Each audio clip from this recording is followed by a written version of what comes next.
My dear students, in this video, I am going to share with you some important aspects of Celphos poisoning, which is one of the most common poisoning, which is admitted in the ICU, and the certain features which are required for its proper treatment. Let us start with the case. A 30-year-old female was brought unconscious from home. She was found vomiting with severe breathlessness. There was history of quarrel with husband and in-laws the previous night. Before the room was empty, the no drug strips were initially seen. She had a BP of 70 by 40 millimeter of mercury, heart rate of 132 per minute, respiratory rate of 32, saturation of 85% on room air, temperature of 36 degrees centigrade, and GCS score of E3, V4, and M5. Now, right after admission on the basis of these observations, she was suspected to be a case of poisoning leading to undifferentiated shock. So, if this is a suspected poisoning with undifferentiated shock, what are the poisonings that can be responsible for this? So, some of the poisonings which can lead to undifferentiated shock are the ones which are listed, although the list is not comprehensive, and there are causes beyond this mentioned.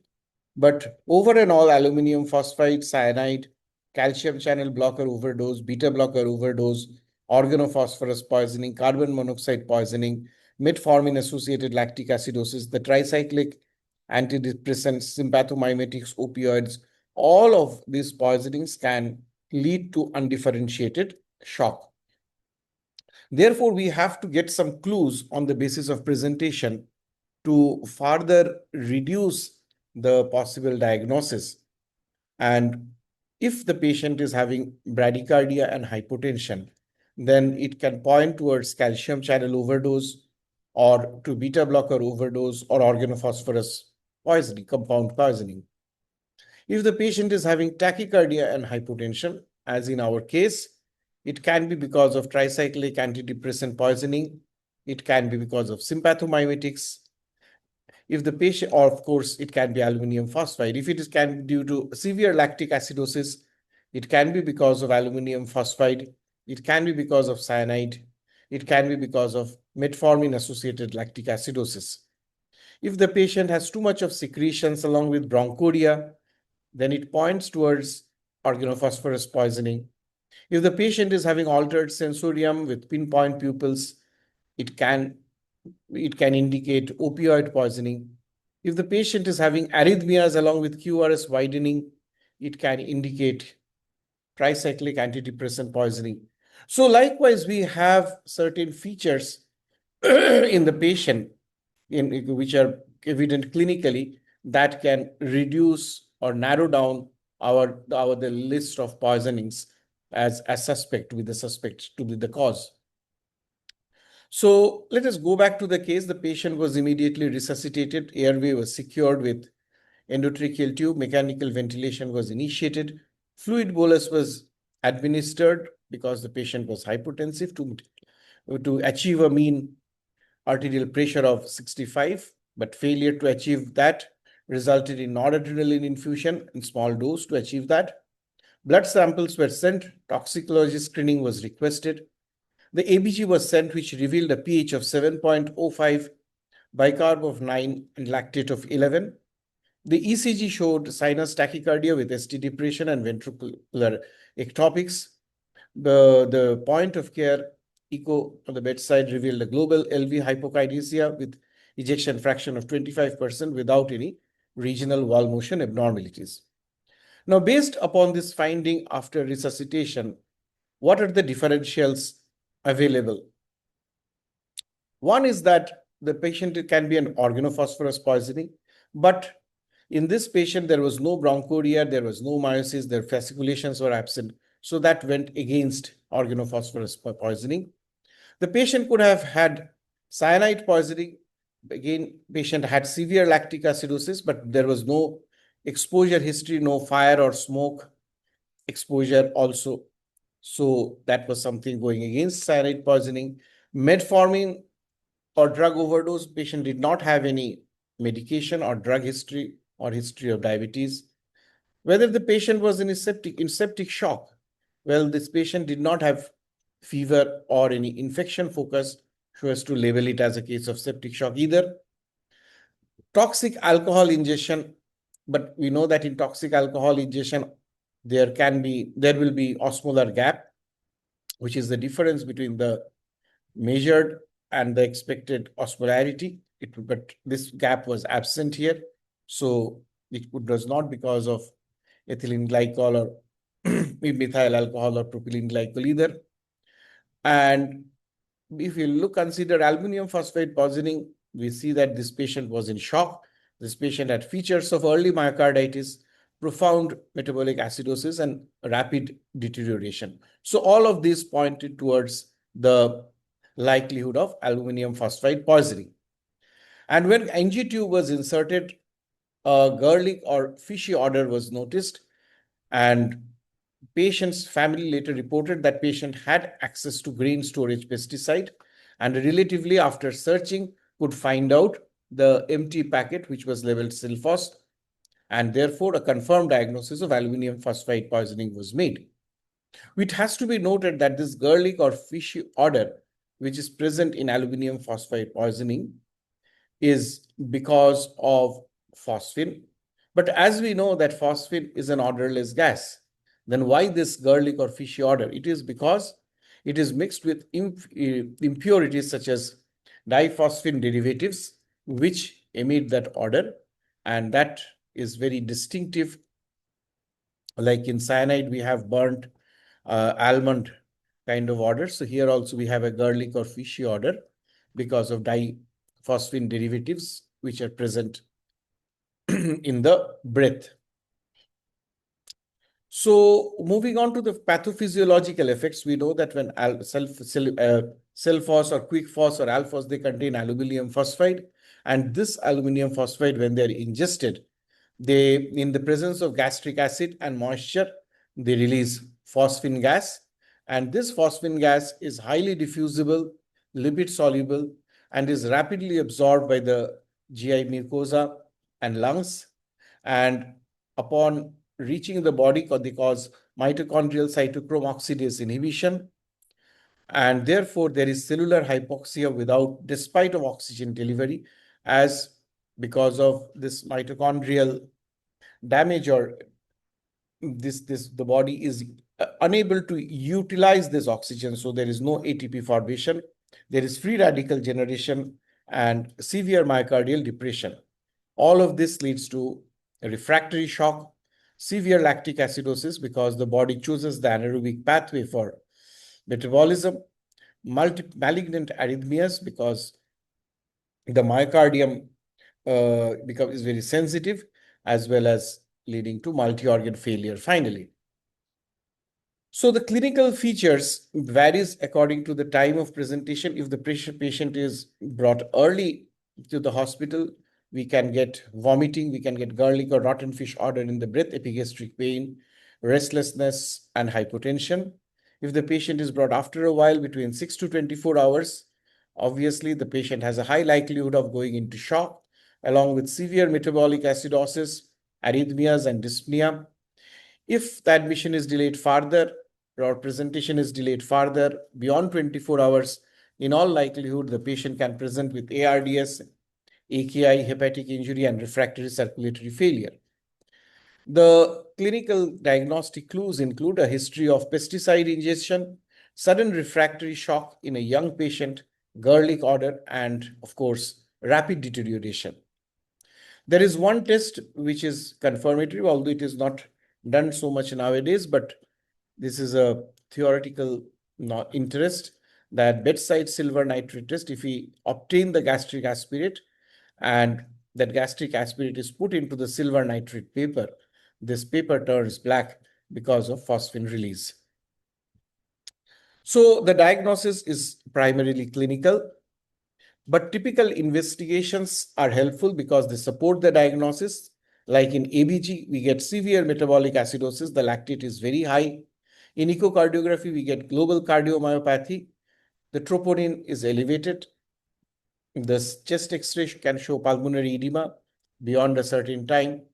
Serum magnesium is often low, and silver nitrate paper test is positive for phosphine. In the ICU, after diagnosis, the management is on the stage wise. The decontamination is only effective if the patient is brought very early, before 1 hour, or at the most before 2 hours, and with gastric lavage in the early cases, with either potassium permanganate solution or coconut oil or liquid paraffin, depending upon the institution protocol. Our activated charcoal is also has been suggested theoretically, but it is never done because this is not adsorbed that much and it is barely successful. Hemodynamic support is required by early high dose vasopressors, noradrenaline with or without vasopressin, without fluid overload because there is already myocardial depression. Magnesium therapy to stabilize the myocardium and antiarrhythmic effect. Metabolic correction with sodium bicarb for severe acidosis to target a pH of 7.2. And advanced support life-saving measures in patients with refractory shock, for which VA ECMO has some evidence and the best evidence for improving survival, along with the IEBP or Impella in the recent times in selected centers. Adjunctive therapies have been used in practice, though not confirmatory about their benefit always, but the NAC, the HIAT or high insulin euglycemic therapy, vitamin C, and methylene blue has been tried with variable amount of success. Since no antidote exists, so aggressive supportive therapy is the key for good outcome. Now, as I said before, decontamination is most useful within first 1 to 2 hours because after that time, it is no longer in the gastric way, in the gastric fluid, and part of it may have actually been absorbed by the body. So, but aim is to prevent phosphine release rather than to remove the toxin alone. So in that case, potassium permanganate 1:10,000 is a strong oxidizing agent that it can be used because that converts the phosphine into a non-toxic phosphate compound and that reduces systemic absorption. So it has to be administered in aliquots of 200 to 300 ml several times. Some people have tried using vegetable and coconut oils because it is believed that they create a hydrophobic barrier around the tablet, limiting contact with the gastric contents. And because they don't come in contact with the gastric contents, the phosphine release is reduced. So here also the amount of oil should be 50 to 100 ml administered via NG tube, and they have to be administered several times. Now, one thing which is important to remember is that phosphine can escape from the vomitus or gastric contents. And if the patient, if gastric lavage is being carried out, they can cause secondary poisoning for the healthcare workers. So healthcare workers should be protected while performing such procedures by placing in well-ventilated areas, using gloves, masks, eye protection, and again, avoiding inhalation of the gastric contents. Plain water lavage should be avoided because presence of water and moisture is required for phosphine formation. Magnesium therapy is very important. It is a cornerstone therapy because aluminum phosphide poisonings frequently causes VT, VF, and conduction disturbances, and the magnesium stabilizes the cardiac electrical activity by reducing the myocardial excitability and suppressing the ventricular tachyarrhythmias. They also maintain the cell membrane integrity and prevent lipid peroxidation caused by phosphine-induced oxidative stress. The common ICU regime includes a loading dose of 1 to 2 gram of magnesium sulfate over 10 to 15 minutes, followed by a maintenance infusion of 1 gram per hour over 24 hours. Next is the metabolic correction because Celphos produces severe lactic acidosis due to mitochondrial failure. So metabolic correction focuses on bicarb therapy, electrolyte normalization, and perfusion optimization, for which frequent ABG and electrolyte monitoring is important and essential. CRRT may help in controlling refractory acidosis. Although it does not remove the toxin, it can only support. Correcting metabolic abnormalities improves the hemodynamic stability and the risk of arrhythmias. But if the patient is having certain markers like pH less than 7, lactate more than 10, persistent metabolic acidosis despite therapy, hyperkalemia, multi-organ failure, then obviously the prognosis is poor. What is the role of CRRT in alphos poisoning? CRRT, we know, does not remove the phosphine, but the toxic metabolite of aluminium phosphide. But its primary benefits are correction of metabolic acidosis, electrolyte imbalance, and also giving renal support. So it is particularly useful in hemodynamically unstable patients with severe poisoning, and it should be viewed as a metabolic support rather than a definitive support, but they have to continue with the definitive resuscitation, and it can only give some time for the resuscitation. CRRT should be considered when there is refractory metabolic acidosis, severe lactic acidosis, acute kidney injury, hyperkalemia, and as well as multi-organ failure. Now, is there any role of VA ECMO? VA ECMO is considered in patients with refractory cardiogenic shock, persistent hypotension despite high-dose vasopressors, and due to severe metabolic acidosis, ventricular arrhythmias with hemodynamic instability, and cardiac arrest with return of spontaneous circulation. The typical criteria includes a lactate of more than 10 millimoles per liter, severe LV dysfunction on echocardiography, and inadequate tissue perfusion described aggressive therapy. It is found to be most beneficial when poisoning is severe but potentially reversible. Cardiac arrest duration is short, there is no irreversible damage to the brain, and organ failure is not advanced. So the final take-home message is aluminum phosphide is a grain fumigant widely used in agriculture, and it is almost available in most of the agricultural households of agriculturists, the farmers in our country. And it is one of the dangerous poisonings is encountered in critical care. And most of the literature that is reported is from India, Sri Lanka, Bangladesh, and our Nepal neighboring countries. Phosphine inhibits cellular respiration, producing cytotoxic hypoxia, severe respiratory acidosis, and energy failure in vital organs. So, although there is sufficient oxygen available, there is no change in PO2. The venous return of oxygen is very high. It is the actually body's inability to use this oxygen for its own purpose that produces the damage. The classic presentation includes refractory shock, severe metabolic acidosis, and ventricular arrhythmias. Frequent ABG monitoring with bicarbonate therapy and metabolic support is essential. And in refractory shock, VA ECMO may provide a bridge to recovery in selected patients. Thank you.